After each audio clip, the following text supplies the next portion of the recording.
acerca do título da nossa mesa, né? Geopolítica do clima. Né? O que significa, na perspectiva de vocês, né, analisando e partindo do pressuposto, né, de que a transição energética com a qual a gente pode ou não estar de acordo, não significa que a gente, ao falar de transição energética, exclua outras transições necessárias, né, em direção a outros modelos de desenvolvimento, mas, do ponto de vista sistêmico, planetário, é um dado que a gente vai ter de fazer uma transição, né, away from the fossil fuels. Né? Quer dizer, isso não é um debate mais, é só saber quando isso vai ser feito, em qual o cronograma, quais são os critérios de redução, os cenários de substituição de fontes energéticas, etc. Muito embora a gente tenha uma série importante de obstáculos políticos e econômicos associados a essa transição. Né? Mas eu queria perguntar para vocês, né, partindo do pressuposto de que a transição energética faz parte, né, do coração hoje do debate sobre política internacional, sobre relações internacionais, quer dizer, os debates ambientais e climáticos não são apenas debates, né, de bandeiras do bem, né? Existe uma questão muito central de relações de poder, do ponto de vista econômico e político.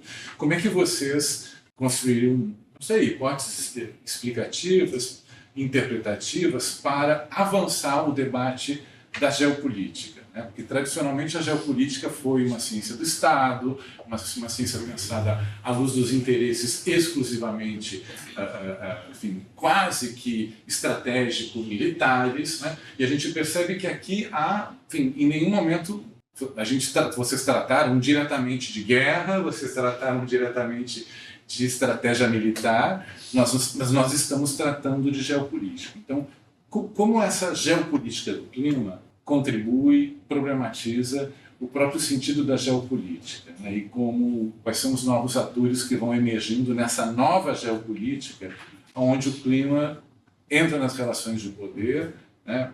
Entra no debate sobre transição energética e há perdedores. Então, assim, acho que o trabalho de vocês está mostrando, para mim, é que a China vem tentando se perfilar não apenas como um perdedor, porque há uma perda enorme interna para a China com essa transição, haja vista que ela tem na sua matriz energética ainda hoje cerca de 50% de origem de carvão. A metade da energia produzida na China hoje é ainda carvão. Certo? Então, assim, e de energia elétrica beira 46%, então é quase o mesmo valor de 50%. Então, é muita dependência estrutural, né, em relação. Então, há uma perda clara. Né? A China é uma perdedora dessa transição energética.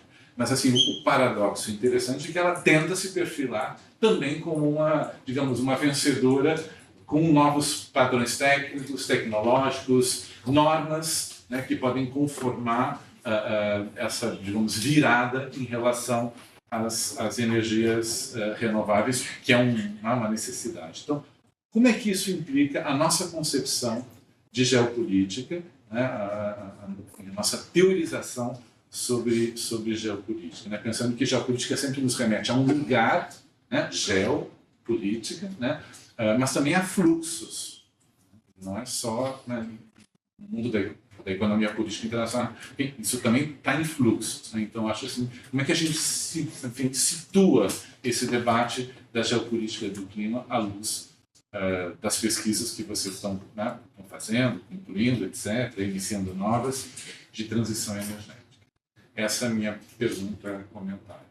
Primeiro, parabéns aí pela pesquisa, parabéns a Tiziana aí por recém-doutora. É muito interessante. E aí a minha pergunta vai no sentido de: você já falou então que a China controla praticamente o nosso sistema de transmissão energética. A gente sabe que eles dominam cerca de 50% do refino de minerais críticos, de produção de placas fotovoltaicas, são 5 maiores empresas de turbina eólica do mundo. E aí a minha pergunta vai no sentido de: o que vocês acham que essa cooperação Brasil-China nesse âmbito, né, da transição energética, ela afeta uma possível estratégia nacional soberana, né, de fazer essa transição? Então, cria mais dependência, abre espaço para algum tipo de autonomia, está no meio termo, e aí já vai no a segunda pergunta é: a gente tem uma estratégia soberana de transição energética? Se sim, ela está sendo implementada, de que forma? Então elas estão conectadas. Obrigado, Arthur. Parabéns, Alexandre, pelo trabalho. Eu nunca ouvi você falar sobre ele. Tá muito legal. Tiziane também. Parabéns, bem feito. Algumas questões. O primeiro é que eu fiquei pensando nessa questão dessa ascendência recente nos investimentos em energia renovável na China e esse histórico que antecede da chinalização da nossa matriz energética, do sistema de transmissão. E aí eu fiquei com a impressão, não sei se vocês dois têm essa mesma impressão, de que houve quase como se fosse uma estratégia.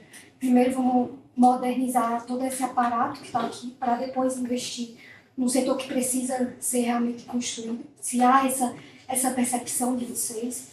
A segunda é mais voltada para o Alexandre. Por parte da China. Por parte da China para o Brasil. No Brasil. No Brasil.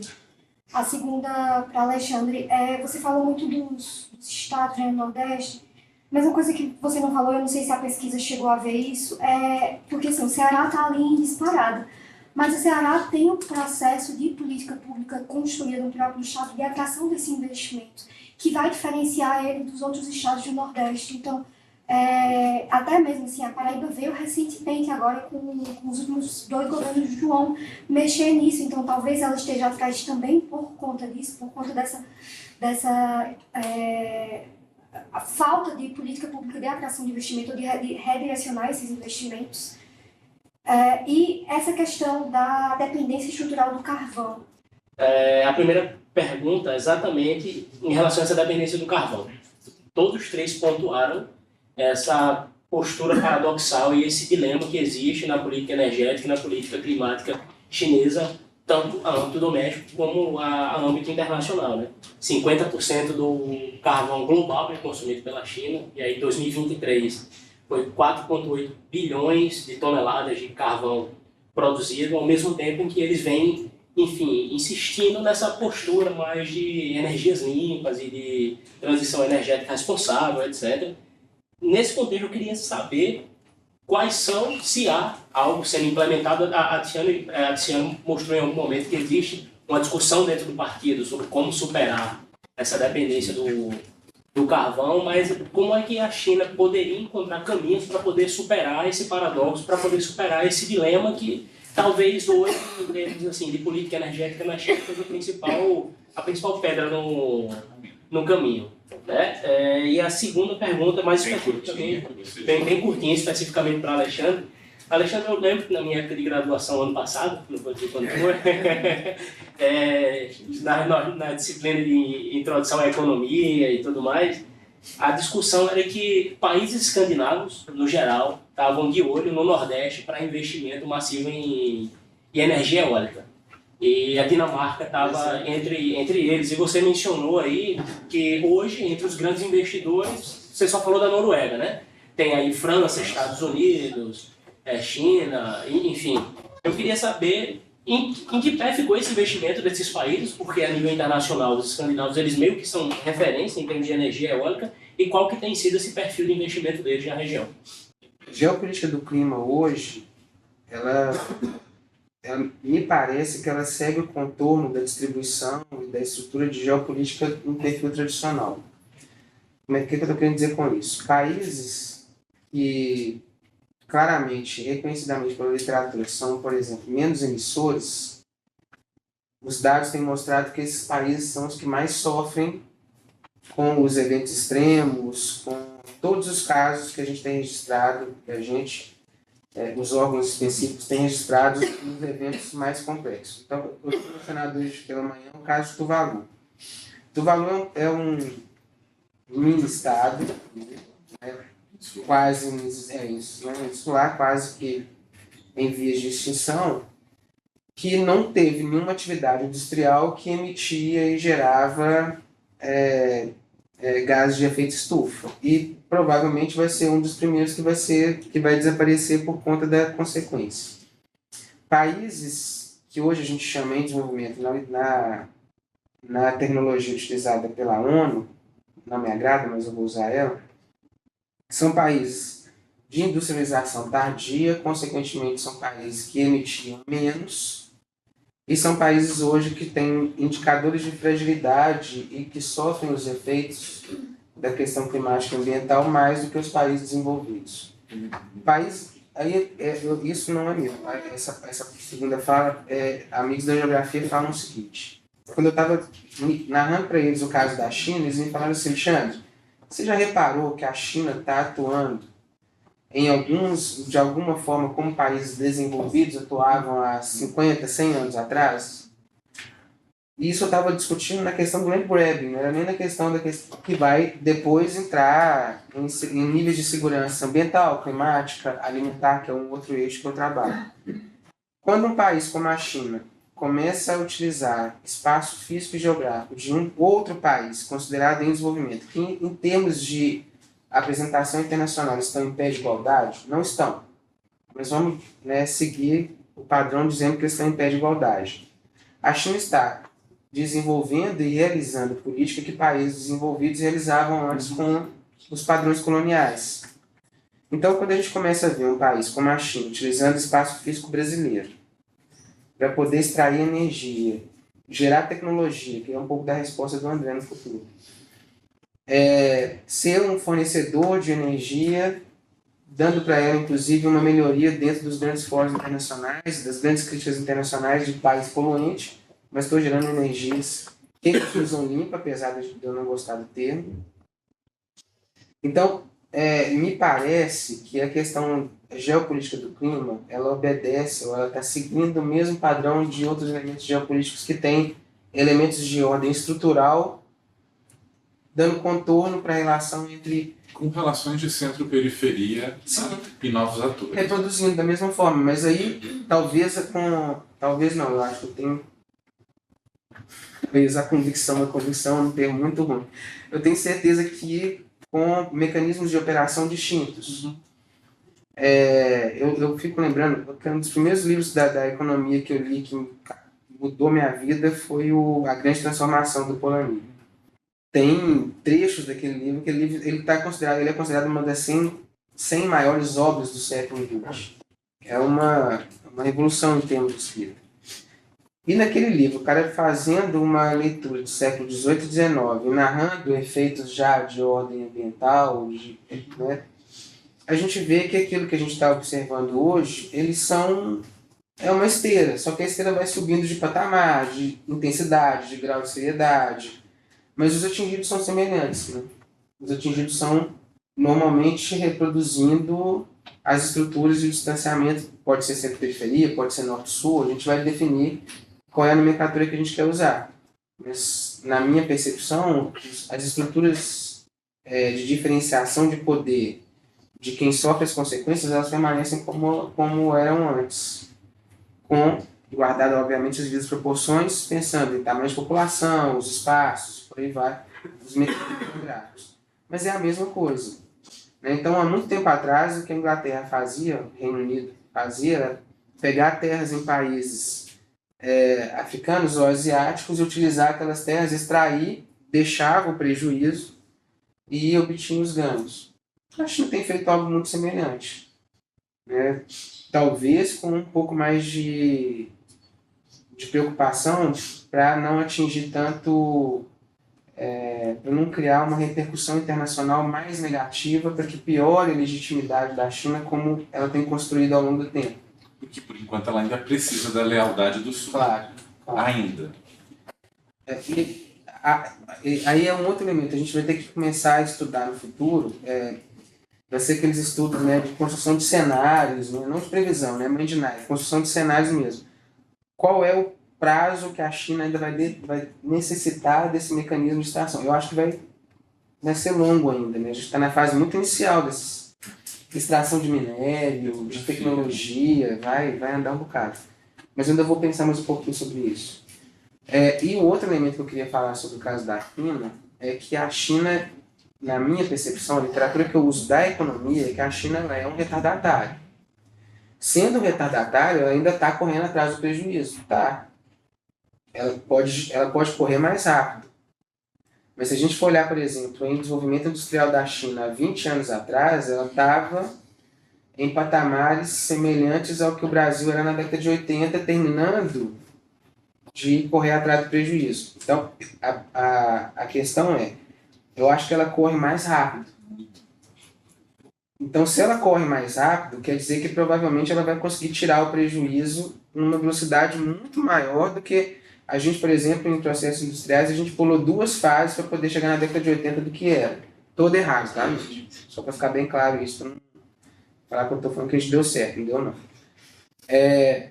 Mas no caso da China, quando ela está no final do século XX, final de 1980, ela tinha praticamente nada de processo de modificação estrutural industrial. O que a gente tem agora no 2020, a velocidade que ela correu é uma velocidade sem precedentes. A gente pode voltar na história, a gente não vai encontrar um país que correu tão rápido como os Estados Unidos. Quando a gente estuda os ciclos, a gente vai ver ciclos longos, de 50, 100, 80 anos. Né? A China conseguiu fazer muito mais em ciclos de 20 anos. E isso vai afetar também essa questão da discussão geopolítica do clima. Não é à toa que todos os documentos, os últimos documentos da China, oficiais, desde o livro que o Javier mostrou do Xi Jinping até o último documento de 2024, em todos eles, transição energética é um elemento que está lá colocado com centralidade. Curiosamente, mais centralidade do que elementos, por exemplo, de indústria bélica e militar. Isso tem que significar alguma coisa. Isso não pode ser uma coisa sem... Assim, isso não é uma escolha aleatória, randômica do que escrever. Eles estão mostrando que aquilo ali é um elemento estratégico para poder não só tirar atraso, mas se eu quero ser potência tecnológica, o setor que eu preciso lidar, eu tenho que lidar com as limitações climáticas, eu tenho que lidar com a degradação ambiental e eu tenho que lidar com a questão energética.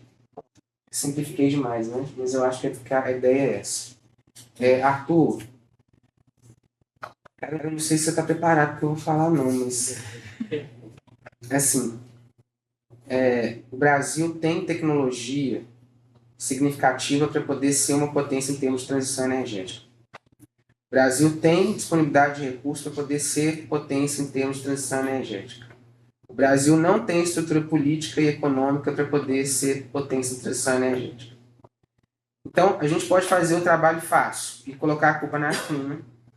Ou a gente pode fazer o trabalho um pouco mais difícil e falar o seguinte: por que a gente não tem um planejamento de médio e longo prazo para poder... Vou te dar um exemplo velho. O Brasil construiu, por intermédio do financiado pelo Estado, uma tecnologia fantástica para a gente poder ter um combustível muito mais, aí sim eu posso falar limpo nesse caso, muito mais limpo, muito mais sustentável, e a gente perdeu essa tecnologia por ausência de investimento e por problema de planejamento estatal. Então, na origem, o problema é nosso. A gente pode pegar a China e falar que a China tem um efeito catalisador. A gente discute isso com a Poliana tem milhões de anos. A China pode catalisar, ela pode intensificar o problema. Mas o problema, ele na origem, ele é nosso. Eu vou narrar aqui uma conversa que eu tive, eu fiz um estágio no CAS, na China, para poder discutir a aquisição de terras. Chineses comprando terras na América Latina e principalmente no Brasil. E eu sentei com assim, fica parecendo que a história vai parecer que o acadêmico chinês ele compra a ideia do partido. Mas esse ele é partido completamente. De alguns são. Não, a grande maioria é. Mas a gente consegue estabelecer um diálogo interessante. Mas de vez em quando eles batem na gente. Eu falei assim, olha, vocês chineses, através do Estado, aí é Estado mesmo, não são empresas. Tem atuação de empresa, mas majoritariamente é uma ação estatal. Estão entrando no Brasil e comprando terras no Brasil para poder ou plantar, para poder fazer reflorestamento, para poder fazer transição energética ou para ficar completamente inoperante. Tá? Tem casos no Mato Grosso que tem trator chinês lá e ela não opera, não produz nada. E eu falei assim, cara, isso é uma política chinesa que prejudica a produção de alimentos no Brasil, então o seu land grabbing está afetando a minha segurança alimentar. Ele olhou para minha cara de uma forma muito tranquila e falou assim, o problema é seu. Porque se você, brasileiro, vier aqui para a China comprar terra aqui no Brasil, você não vai comprar na China, você não vai comprar terra na China, porque a terra da China é do povo. Se a sua legislação está permitindo que eu entre e compre a terra, o problema está na sua legislação e não na minha vontade de comprar a terra. eu só compro de quem está vendendo. Mas isso é um comportamento típico de uma potência capitalista. Isso. Mas assim, só que ele faz isso com o discurso do partido. Aí você fica um pouco arrasado quanto a isso, porque é verdade. Né? E eu fui para o CAS, a pessoa que me recebeu no CAS é chinesa de ciências sociais. É um irlandês que foi contratado a peso de ouro pela China. É um geólogo fantástico, Mick Duncan. É um gênio. Quem tiver a oportunidade de ler uma coisa do Mick, pode ler, porque esse cara é fantástico. Aprendeu mandarim com celular. Eu fiquei 5 anos estudando mandarim para mal conseguir separar vaca de mãe, sabe? Né? Tinha hora que eu tinha que fazer mímica para poder comer na China. E ele que assim? porque no café da França. Eu perguntei o que é, o cara imitou, porque ele não sabia falar. Uma vergonha, né? Foi quando eu decidi, assim, eu realmente estou velho para poder aprender mandarim. O Mick é um técnico de planejamento, ele é um geógrafo que trabalha com planejamento estatal e operação de grandes empreendimentos. Então a China contratou ele para que ele fizesse planejamento e operação, que para mim já é a grande vantagem, que é o que a gente destoa. A gente planeja, mas a gente não operacionaliza. Ou então a gente planeja num setor e leva para o outro operacionalizar, e aí é que a coisa degringola. Lá não, a equipe multidisciplinar que planeja é aquela mesma equipe que vai para campo para poder acompanhar a implementação do que está sendo feito. Isso para mim já é uma grande vantagem. E eu conversando com o Mick, acompanhei algumas obras com ele no interior, e ele, né, olha, que um pouco a gente até discutiu de manhã, né, que quando a gente chega no nível das províncias, nem tudo acontece como ocorre nas reuniões centrais. E as demandas da província passam para o central, e o central tenta minimamente contemplar as demandas da província. Mas quando chega lá, o poder local ele bagunça um pouco a coisa, mas vai sair. Tá? E eu conversando tudo isso com o Mick estava intermediando essa conversa sobre aquisições de terra, e ele falou assim, mas olha, essa é uma política agressiva do Estado chinês. Né? E aí, a segunda resposta que eu tive ela é agressiva aonde a gente encontra espaço propício para poder ser agressiva. Então, se eu chego, por exemplo, num país, vamos chamar de desenvolvido, e tem uma legislação em que não permite venda de terras, ou venda de profundidade de terra, ou venda de utilização de terras, ou venda de terras que elas são estatais, a gente não tem como chegar lá e entrar de forma agressiva e falar que eu quero comprar aquela terra. Não vai comprar. Eu posso comprar a empresa, mas a terra eu não vou comprar. Então, muito disso aqui, a gente tem tecnologia, a gente tem os recursos, se a gente capacita, melhora, treina mão de obra, a gente poderia ser uma grande potência em termos de transição energética. Eu estou falando isso com base em dados, tá? A gente conseguiu já desenvolver combustíveis sustentáveis, a gente tem, o nosso sistema hidrelétrico, ele é muito eficiente, muito eficiente. Então a gente tem todo o mecanismo para poder gerar isso. A gente falta definição de política pública, planejamento de médio e longo prazo, um plano diretor para que a gente consiga fazer isso. Políticas públicas regionais e estaduais afetam muito a entrada do capital. A percepção que eu tenho, bem rapidamente, é que a Paraíba demorou demais, mas eu acho que de certa forma isso foi bom, porque a Paraíba conseguiu filtrar melhor o capital que está entrando. O Ceará não conseguiu, então a legislação do Ceará já está permitindo instalação de parques eólicos offshore, que vão para o meio do mar e que provavelmente vai gerar um impacto ambiental enorme, porque é diferente de águas geladas, por exemplo, da Noruega, né? E não tem, a pesca lá é pesca industrial de grande porte, enquanto a pesca no Ceará não é industrial, não é de grande porte. Então você vai impactar de forma significativa tanto o litoral quanto a região de pesca. Mas sim, governos com atração de capital conseguem fazer isso de forma... Mas, sinceramente, eu acho que, como eu moro na Paraíba, que é uma Paraíba preservada, eu estou achando ótimo a Paraíba demorar um pouquinho mais. Mas isso é só uma coisa que eu quero mesmo. Carvão. A saída... vamos dar uma mais fácil. A saída que a China encontrou para tudo isso é tecnologia. Investimento pesado e maciço em desenvolvimento tecnológico. Ponto. Inovação... Inclusive, para poder diminuir essa dependência de carvão, Disseno reparou isso na tese, é investimento significativo em tecnologia e inovação para poder criar mecanismos de substituição. E aí eu vou a última pergunta que eu acho que eu consigo responder é essa. Depois eu falo dos nóticos, outra hora.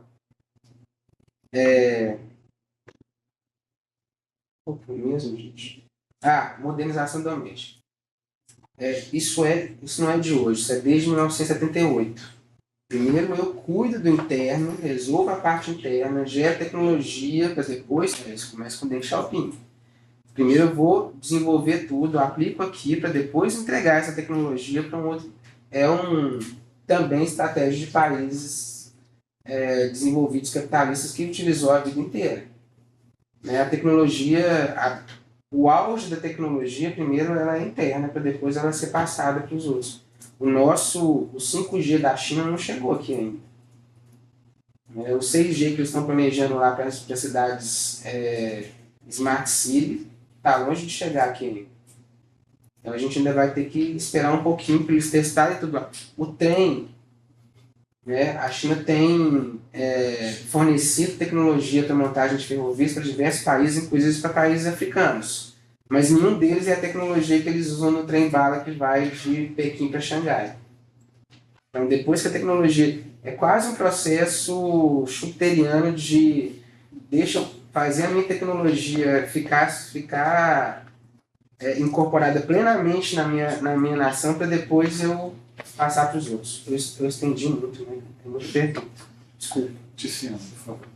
Bom, sobre a questão da geopolítica, eu queria comentar que quando eu estava lendo para trazer a abordagem teórica da tese, a impressão que eu fiquei foi que na literatura, assim, havia um entusiasmo inicial de que a transição energética ela acabaria com a competição nesse quesito, né?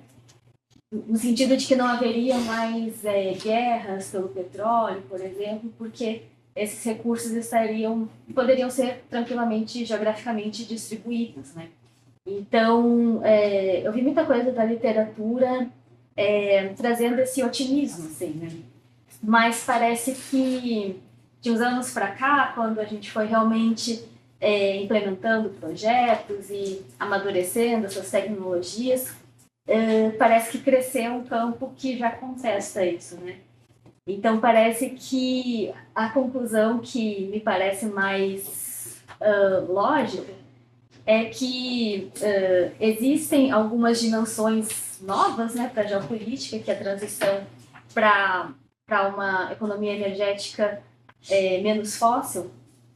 Ela traz algumas inovações, mas ao mesmo tempo ela não erradica totalmente o caráter competitivo, né? Tanto que atualmente a gente pode observar uma corrida, né, tecnológica e na disseminação de padrões técnicos no campo das energias renováveis. A questão dos minerais estratégicos também é muito pertinente aqui.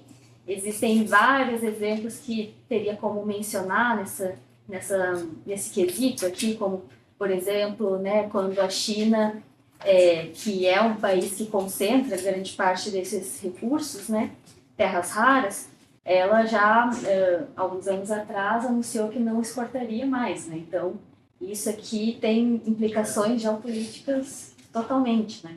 Então, enfim, agora também na guerra da Ucrânia, os Estados Unidos, né, colocou isso na mesa como negociação.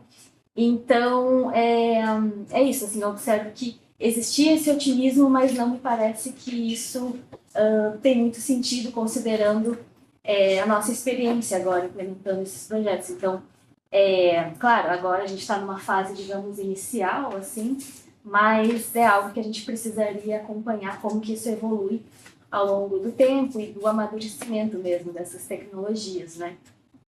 Em relação à pergunta sobre o Brasil, bom, não é muito a minha área, não entendo muito especificidades assim da nossa política climática, energética, né?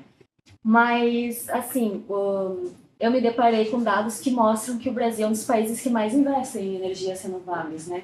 A gente tem realmente esse programa de referência em biocombustíveis, então assim, a gente tem potencial, tem investimento, tem algumas questões de tecnologia, mas me parece que, aí já trazendo um pouco para a questão da relação com a China, parece que falta uma coordenação mais central de esforços na cooperação técnica, né, de promover, enfim, conhecimento mútuo, intercâmbio tecnológico, porque, enfim, claro que há iniciativas, por exemplo, o IPEA tenta fazer isso, alguns think tanks, academia, mas não há algo muito centralizado, que me parece, assim, pelo menos, né? Então, falar que cria independência somente, eu acho que também vem muito do nosso potencial de promover as nossas tecnologias e também articular melhor essa cooperação internacional com a China, né? E por fim, sobre a dependência do carvão, eu acho que a questão não é nem tanto a China saber ou não como promover essa superação, mas mais os desafios práticos de implementar ela, né? Porque assim, existem uma série de medidas para promover energias renováveis, transição energética. Houveram no passado diversas iniciativas também de, por exemplo, fechar centrais a carvão menos eficientes, enfim. Só que a questão é isso, que é uma dependência estrutural muito grande mesmo, que não permite que essa transição seja feita de uma hora para outra. Então, tem a questão das receitas, tem a questão dos empregos, tem a questão do próprio sistema de transmissão, né, que precisa ser capaz de integrar essas energias renováveis às redes. Então, existem uma série de questões que tornam esse um processo que inevitavelmente vai acontecer no longo prazo. Aí, bom, enfim, a China promete ser neutra em carbono em 2050. Então, assim, aí Quando é 60? 60, na verdade. Na China é 60. Mas, como o professor Alexandre notou, eles geralmente conseguem cumprir o que eles prometem Esses aí, consistentemente, né? eles cumprem. Então, Esses assim, temos aí quanto tempo? 34 anos, eu acho, pela frente. Então, Tomara que a gente tenha todo esse tempo. De modo equitativo, eu diria. Então, fazer coro com todo mundo, parabéns, Tiziana, pelo doutorado, parabéns aos dois pela apresentação. E a minha pergunta vai voltar um pouco para a geopolítica. E assim, eu acho que tem uma visão que a transição energética ela não é tão paradoxo para a China, mas tem uma necessidade, né? A gente está vendo essa dependência muito forte do carvão, de importação de petróleo, de gás, então eles precisam diversificar a matriz. E a transição também entra ali como talvez um motor ali para esse crescimento econômico chinês, né? Então eles estão na fronteira tecnológica. Quando a gente fala de transição, eles se tornaram um país incontornável, né, em tecnologia de transição. E eu queria saber a visão de vocês desse contraste, né? A China está botando em xeque a hegemonia estadunidense com esse tipo de planejamento energético, enquanto os Estados Unidos está crescendo o seu planejamento energético com fracking, né? Então, eles estão apostando muito no petróleo, a China na transição, e, enfim, eles estão nesse embate aí geopolítico. Eu queria saber a visão de vocês. Mas a política é para frente ou é para trás, né? Uma do retrovisor e outra... É mão e contramão. Não é contramão. Não é à toa que é a guerra. Os dois, pela apresentação. Eu gostei muito. Minha pergunta é mais para o professor Alexandre. Eu sei que o senhor acredito que não pesquisou na parte de manufatura nessa sua pesquisa, mas eu tenho a percepção que os investimentos chineses em manufatura cresceram muito, né, nos últimos anos, a partir de 2021. E aí houve a entrada das empresas automobilísticas chinesas aqui, uma forte entrada, e que isso também está relacionado, né, à transição energética chinesa, por causa dos carros elétricos. E aí eu gostaria de saber a percepção do senhor sobre a BYD, Camaçari e a GWM, Iracemópolis, né, em São Paulo. Gostaria de saber a visão do senhor sobre isso e como que isso, na verdade, também está ligado à Nova Indústria Brasil e os objetivos sustentáveis da Nova Indústria Brasil. Parabéns, Léo. A minha pergunta é uma pergunta comentário, na verdade, entrando na questão que vocês tocaram um pouco, principalmente nas respostas agora, mas acho que não aprofundou o suficiente, que é a incapacidade das energias eólicas e solares de conseguir suprir a demanda necessária energética. Eu acho que isso é muito importante, até mesmo para a gente pensar o que serão esses planos de descarbonização, porque depende necessariamente de novas tecnologias, como é o caso, por exemplo, da pesquisa que está liderando a China e a Alemanha da fotossíntese artificial, em que está pensando aí outras formas de a gente lidar com essa produção de energia. Eu acho que isso é muito importante porque, em certo modo, elas suprem uma demanda, vamos dizer, doméstica, né? No sentido, mas não uma demanda industrial, que seria aí a maior demanda, né? No que a gente precisa. Então, é só para tensionar um pouco essa ideia da nossa esperança em relação à energia eólica e solar, mas também da gente ter uma visão um pouco mais realista sobre as demandas e também esse incentivo necessário por novas tecnologias. Bom, para mim acabaram sendo duas perguntas, então vou ser bem breve, assim. Esqueci seu nome, desculpa. Luísa. Quando você fala assim, se ameaça a hegemonia dos Estados Unidos, essa competição tecnológica, eu diria que, infelizmente, não me parece o caso, assim, porque... Desculpa a sinceridade. Né? A gente prefere a hegemonia chinesa à hegemonia americana? Não, eu prefiro qualquer coisa assim. Pois é, mas... Não, mas... o que eu fiquei pensando é que um ponto muito importante aqui é a gente entender que, devido às enormes diferenças, né, no sistema político dos Estados Unidos e da China, o processo decisório na política climática nos Estados Unidos é muito diferente. Não existem tanto assim a questão dessas diretrizes centrais e empresas estatais. Então, ao mesmo tempo que o governo Trump chega, né, retomando muito a questão do petróleo, enfim, promovendo guerras por reservas de petróleo, justamente, não significa que os Estados Unidos não esteja mais investindo também em energias renováveis. É que realmente, né, os investimentos chineses em energias renováveis, eles são muito, muito grandes, muito superiores a outros países, né? Mas os Estados Unidos já vem em segundo lugar, já tem tecnologias muito consolidadas, é o segundo país que mais investe, então, assim, os Estados Unidos está indo pelos dois lados, assim.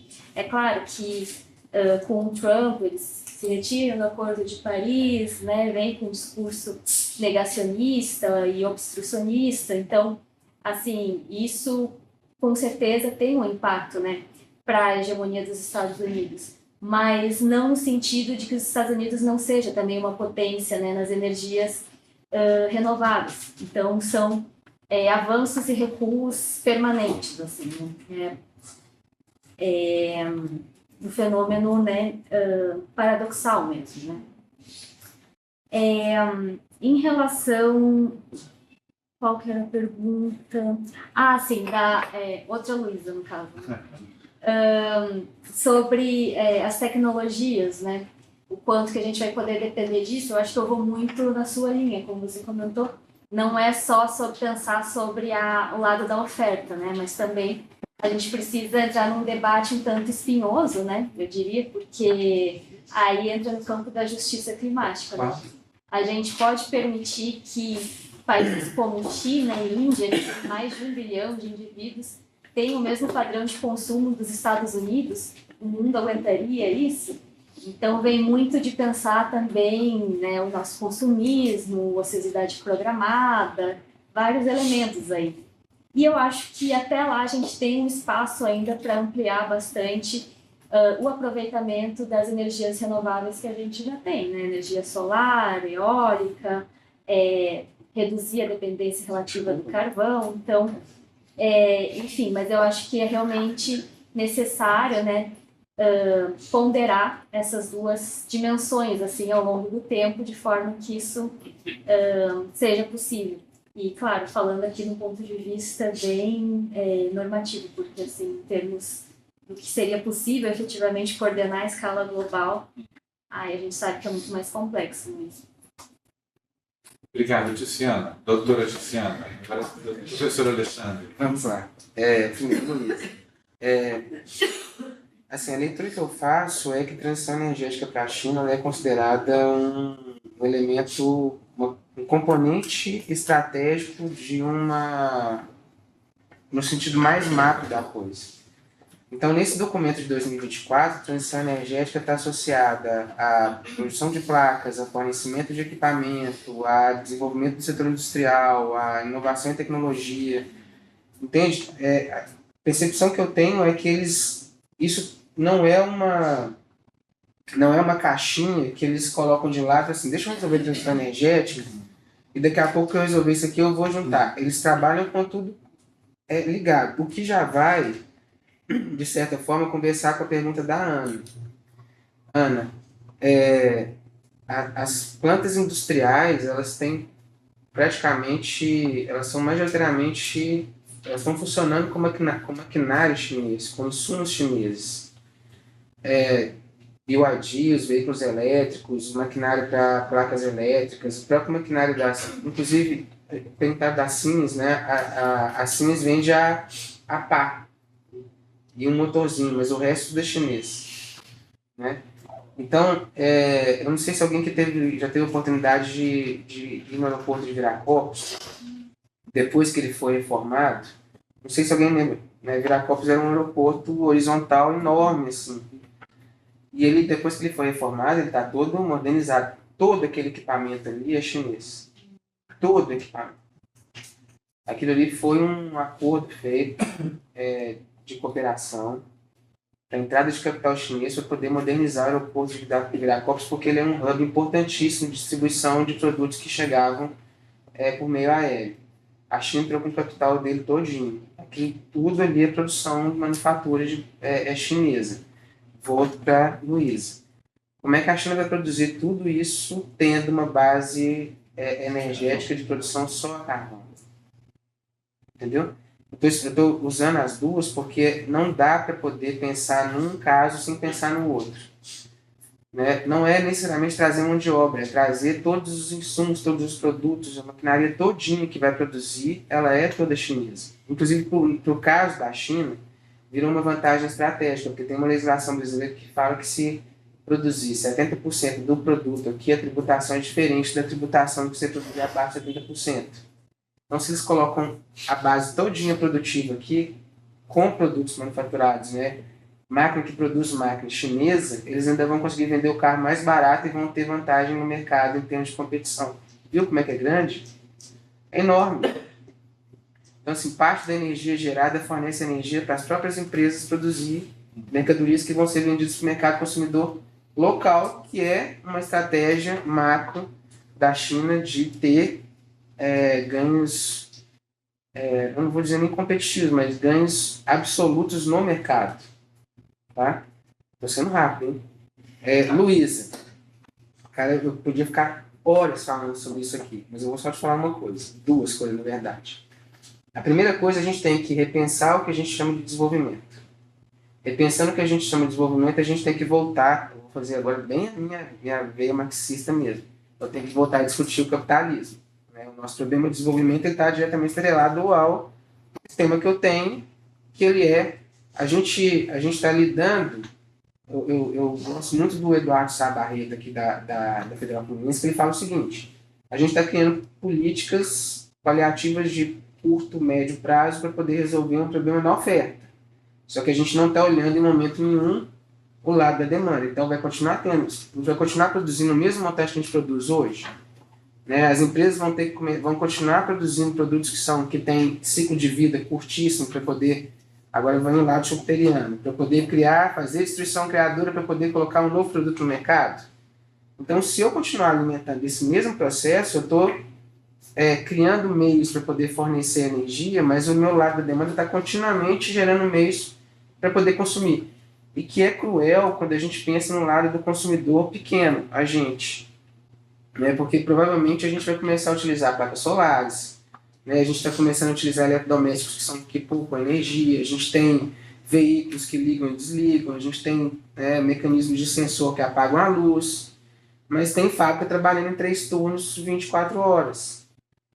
Né, com processo de rolagem, de esteira para poder produção, para poder rodar, e aquilo ali funciona 24 horas, porque o consumo continua num nível muito alto, associado com desperdício e tal, e aí tudo tem ligado com a nossa ideia de desenvolvimento. E consumo concentrado, igual. Ah, né? sim. Por cima. Ainda tem esse detalhe. Tá.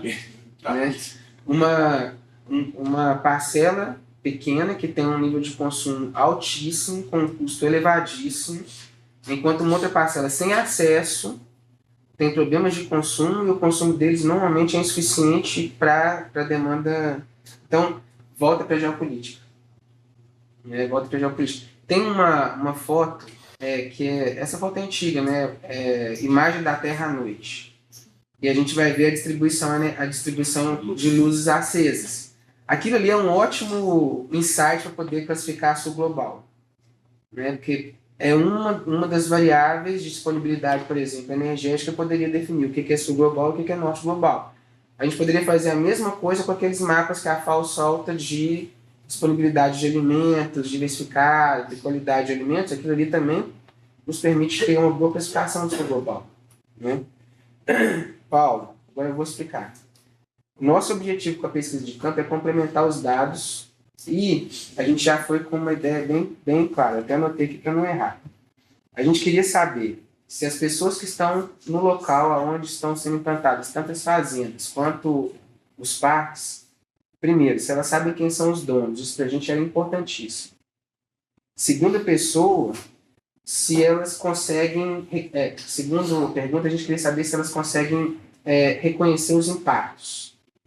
Porque a gente queria ver se tem alguém que tem que ter percepção de impacto positivo ou negativo. E eu tenho um resultado bem interessante sobre isso. E o terceiro é qual é a percepção daquele investimento em geração de energia, considerando o bem-estar e a melhoria de vida dela. As respostas são mais ou menos assim. Eu diria que quase 100%, tirando as lideranças que estão envolvidas no processo de negociação, de alguma benfeitoria, beneficiamento, sabem qual é a empresa, mas não sabem qual é a origem do capital. Então, pelo nome, eles não conseguem identificar se a empresa é chinesa, francesa, isso eles não têm.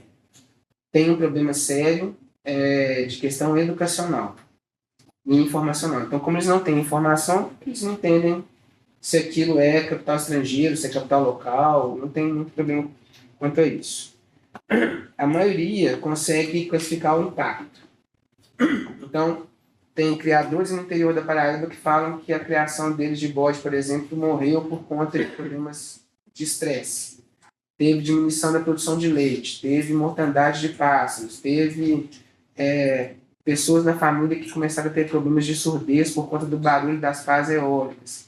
Teve família que foi deslocada porque a terra foi, eu vou chamar de adquirida, mas é uma concessão, né? Uma terra foi entregue à concessão para uma empresa que tirou todas as pequenas famílias e pequenas comunidades que ficavam naquela região, mandaram para uma região urbana com um grau de falsa renda, falsa percepção de renda, porque recebia uma renda fixa em torno de 4, 5 mil reais, mas era contínua ao longo do tempo.